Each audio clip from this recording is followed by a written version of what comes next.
relevant boxing talk to talk all things boxing relevant and all things and things relevant to boxing. Okay, hopping on right now an off the cuff recording while the main event on Top Rank ESPN is occurring.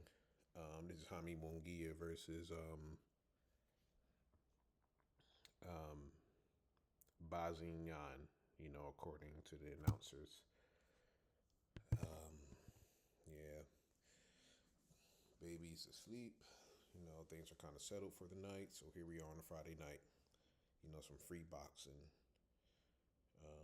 This is my first off the cuff. As I'm developing as a YouTuber.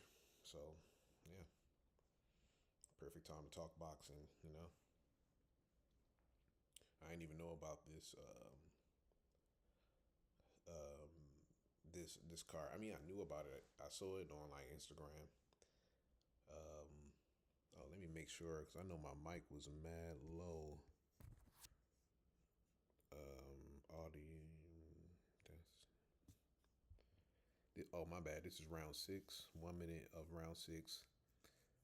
Mungia is starting to rally, but for the first 6 rounds, um, the Canadian guy, I just don't know his name right now, was showing some true boxing skills.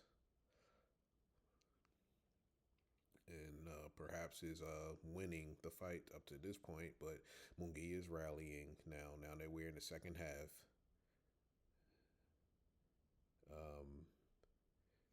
French Canadian guy looks good though. He's weathering the storm. 22 seconds of round six. Mungia is on the front foot. His opponent's on the back foot, circling. They're both orthodox stance. So yeah, I'm just midway hopping on. You know, try to take advantage of this opportunity to talk some boxing into round six. Mungi was fading at those last 20 seconds. His opponent looks strong. He's got sparring in with Better BF up there in Canada. And they got some good. I know they got a good little team up there. What's that? Eye of the Tiger. They're like the China of big time boxing. They're not. They work well with Top Rank. They understand that they're number two, but they got some good stuff. Pretty much anybody that comes out of Canada goes through Eye of the Tiger promotions. So Canada don't sleep on Canada. They got boxing. You know what I'm saying? They got some boxers. Even if they kind of are from other places. Well, I mean, it's Canada. Everybody's basically from another place up there. But either way, they got a good system. Round seven, and his jab is looking good. He's fighting very well off the back foot while Mungi is charging. You know, it's good to talk boxing, man. Yeah, either way, however, boxing wherever you talk it, and kind of like correlated relation to something else, or if you literally talk about a fight, a live action fight, it's good to talk boxing. It's therapeutic, you know. I recommend every man be develop a fanhood to boxing. Yeah, I know MMA is the deal. Um, but boxing is everlasting, and yeah, you should you should get to know boxing. Just some nice Marcus of Queensberry boxing, and then add a layer of prize fighting boxing on top of that. Ooh, he hurt him. He's rallying against the ropes. Dude won't take a knee. Yeah, round seven, he's starting to circle now, but Mungia is charging forward with those hooking, clubbing shots. Yeah, Bazignan has now recovered and is in the center of the ring. So, yeah, this is a good fight. A good little sleeper fight. Didn't expect. I ain't even. This is Friday. This ain't Sat. This not Saturday. Dude, pumping his chest, staying in the fight, and we're 50 seconds in round seven, and Bazignan is controlling the center of the ring. Oh, he caught him with the overhand right. Mungi in the corner, back towards the corner, and he's pressing him into the corner. 1-2, 1-2 grapple.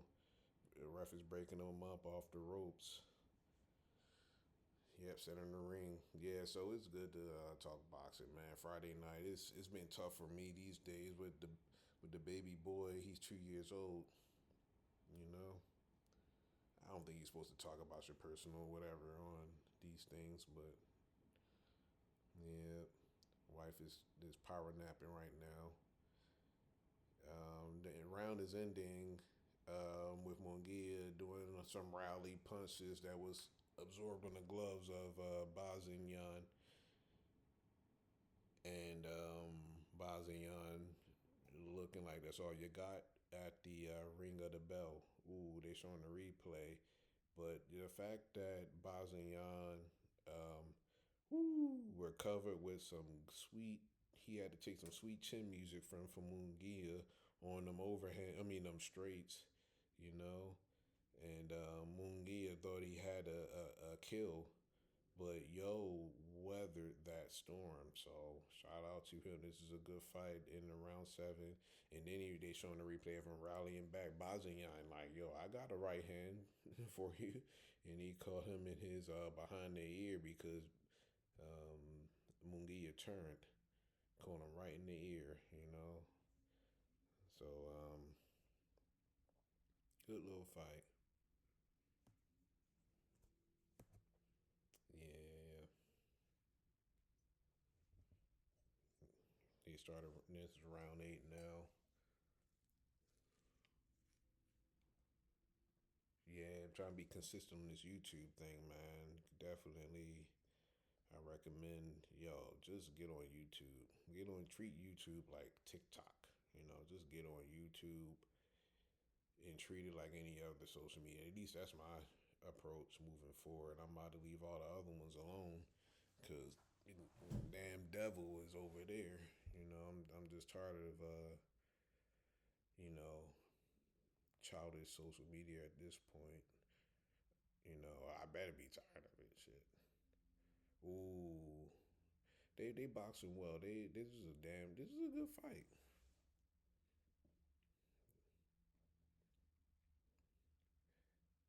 They are trading blows. I mean, by setting up punches though. I mean, I like the setup game of this Bazignan and Mungia is yeah, they just saying it's Hollywood chess. Yeah, if you want to sum it up, yeah, you know. Yeah, Tim Bradley been a wild boy. This commentary.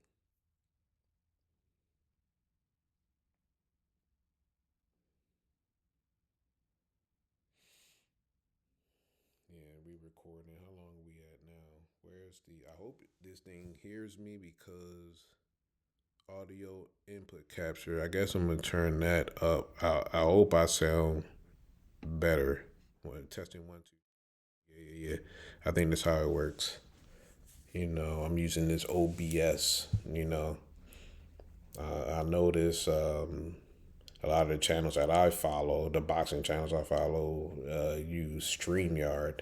I don't know why I went. The reason why I went with OBS is because I googled it. Ooh, Mungia with some clubbing shots to the temple of this guy whom is eating them, and he's just staying on his square, and exercising some counter punches, and now he's just trying to rally. Nobody believed it per se. Mungia didn't believe it per se, but nonetheless, good display of boxing from this guy Bazin in Mungia. He got a lot of youth. He has a lot of spryness to his game. He's really trusting his ruggedness, and I mean he is a rugged guy. He's a Mexican, but he's a big Mexican at where they at 160. This is 160. You can tell he can comfortably move up to 68. Because he's just taking shots. I mean, don't take no shots, man. Don't take no shots. In real life, don't take no shots. But anyway, he's taking them shots. Ooh, he's taking two to get one. But boy, he's serving up some punches now that, yeah, while you are taking them, the judges may score it in your opponent's favor because you're taking punches, and dude is boxing well. You know, he may not have the hardest punches, but they hitting where they supposed to hit, and his head is all snapping, and water's all flying out of his hair. So, and now we're about to start round. Let's see.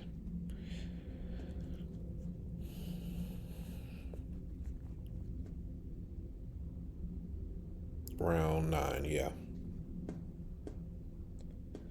This Mark Kriegel got it tied. We're going into round 9, 76-76. So good fight. This no name guy. You got Mungia coming off his Canelo fight. So here he is, main eventing on Top Rank. So I mean, he did elevate, that's for sure. I mean, I think he was a main event, but he, Top Rank would like for him to win, but he cannot take nobody that's trash. So yeah, I don't know how it works. I guess Bazignan, let's say he's already committed to Eye of the Tiger. But if you look good if like I'm looking good on Top Rank, let's say you don't win the fight. Ultimately, I'm like, yo, I mean, I guess your life you would have to uproot your life, But so I guess I'm saying in the vacuum here, but in theory, I'd be like, yo, how do I break my contract and fight for Top Rank? If I'm like a Bazin was putting on the performance that he's putting on. I mean, I'm not considering his personal life, so that's that.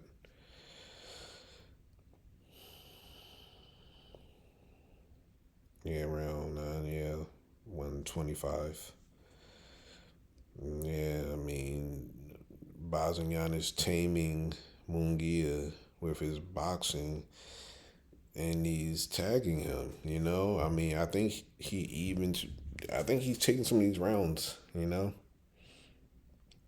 But yeah, that said, and to the point of Tim Bradley, he can't. Yeah, that was yeah. They starting to throw 2 3s. This is like a 2 3 gun battle. They just inside range, and I mean still moving and still minding their deep. Well, Bazin is minding his defense. As Mungia is trying to take two to give two in his case, 2 to 3, because he punching bunches very well. But no, the jab is gone. I mean, but here's Bazin, pawing with the jab in a very educated manner. Oh yeah, I guess I didn't notice he turns off Tim Bradley's point 10 seconds in round 9. I, it's one of those rounds that Bazin probably took. With pure boxing, and I mean he touched him enough where they may given it to Bazin. So good fight.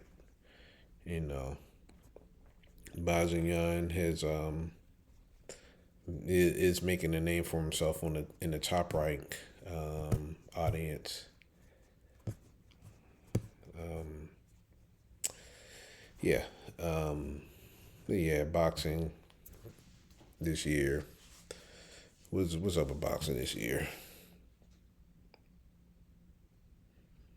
I mean, has there been any marquee matchups? It's 2024 September. I mean, Canelo. I don't know who fought this year, man. I can't think right now, but it feel like nobody ain't fight. I mean, we saw Boots in the ring. I'm pretty sure he looked good. You know, well,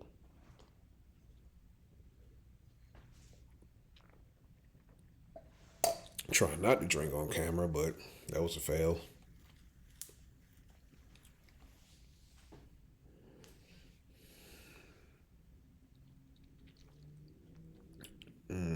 Yeah, we in round 10. I don't know.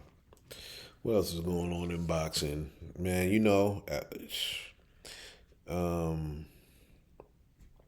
got I'm seeing a lot about Tank Davis this and Devin Haney, yet not having no smoke for Tiafimo. Shout out to 7-8 Sports TV. I'm gonna try to tag. I will tag that. Yeah, I will tag his video on this topic. So y'all check that out. But yeah, you got uh, Tank Davis having smoke for Devin Haney off of the Andre Ward interview, but he don't have no smoke for Tiafimo, who's in or around his division, and what, and he talking some racist stuff. I mean,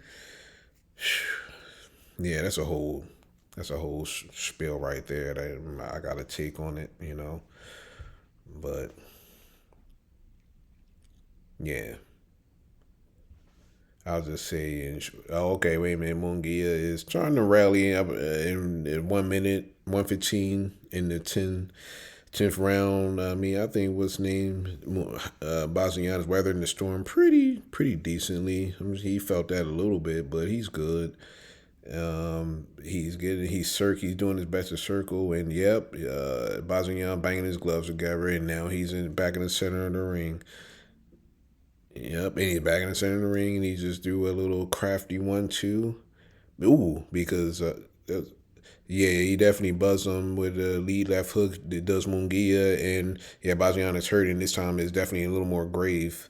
He's back. Ooh, he went down. He went down. 10 seconds in the 33rd. I mean, 33 seconds in the 10th round, and he's 9 and down. Fight's over. Yeah. I don't know what that was about. I don't know why he ain't get up. I don't know why he ain't get up. He could have got up. You can tell that he could have got up, but maybe he really was hurt, or maybe he took the fall. I don't know. I don't think he took the fall. I mean, I don't know, man. This is boxing, man.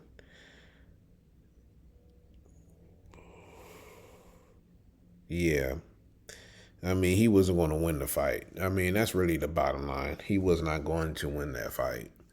So the judges were not going to give it to Bazin, you know. So that's that, If Bazin, based off of his style, wanted to win, then he needed more body shots.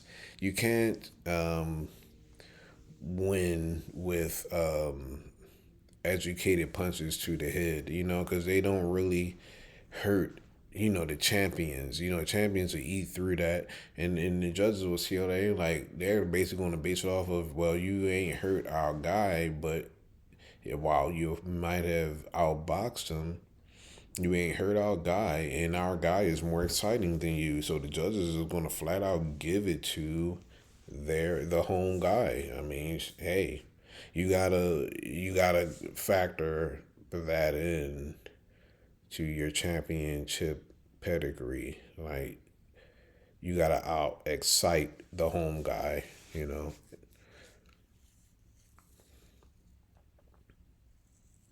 Yeah.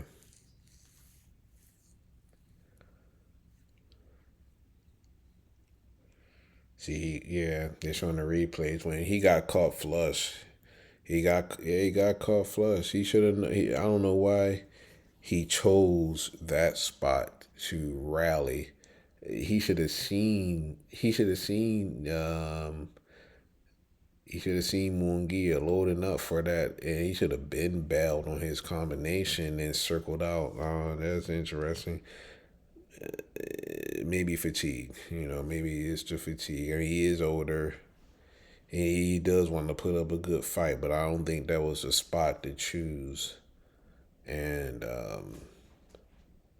yeah, he got caught flush. Um, yeah, Mungia's enduring prowess is his weapon. I mean, I'm telling you, he loses a step, he gonna get Roy Jones out here. But he's young, so that's that.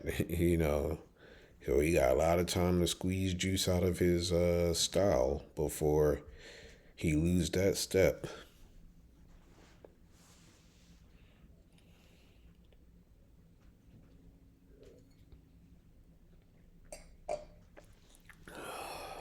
So yeah, that's that. Yeah, Tim Bradley was wild earlier. He just forgot that Deontay Wilder was an Olympian. He was saying that the Italian guy, the young guy who was out of not this Olympics but the Olympics before this one, heavyweight. He was like hasn't, and I think he medaled in the Olympics, and Tim Bradley's like there hasn't been a medalist since Riddick Bowe. I'm like, yo, how you just gonna skip past Deontay Wilder right like that and didn't? Yo ain't checked him, not, and Yo's supposed to be the scholar next to him. So I don't appreciate that that misinformation, that misfact. I don't appreciate that. And yeah, Tim Bradley, that man ain't stupid, man. He knows exactly what he's doing. He's choosing the coon, that's wild. Because, I mean, why are you just going to choose the misfact? That's not even cool, that you just ain't right down the middle. Just be right down the middle. Don't be, what I'm saying? You don't be misfacting like that. You too deep in the game to be misfacting. They ain't been with since Riddick Bowe. Like, yo, that's disrespectful, to the game itself. In my opinion, in my humble opinion, my from my perspective, Yeah, I don't know, man. Boxing, man. Boxing is historic. Boxing is rich. I really I was happy when I decided to commit to getting back, just being a boxing head. It just like, yeah, I'm gonna do that. This was back in like 20 something teen. Yeah, I just remember like in my childhood seeing Mike Tyson bite Evander Holyfield's ear live. That's that shit was crazy. And then I taken a big fall off in boxing when shit. That would have been the perfect time to be into it when as a youth, as a boy, back in like middle school. It would have been a perfect time for me to be into boxing. But hey, and then life all the way up to 2016. I'm like, damn, I should have been a boxing head that whole time. Should have been a boxing head that whole time. So Shoot, anything else I got to say? Because now that the main event is done, I definitely want to hop on. I guess I'm gonna call this one a recording. Yeah, relevant boxing talk. Until next time, peace.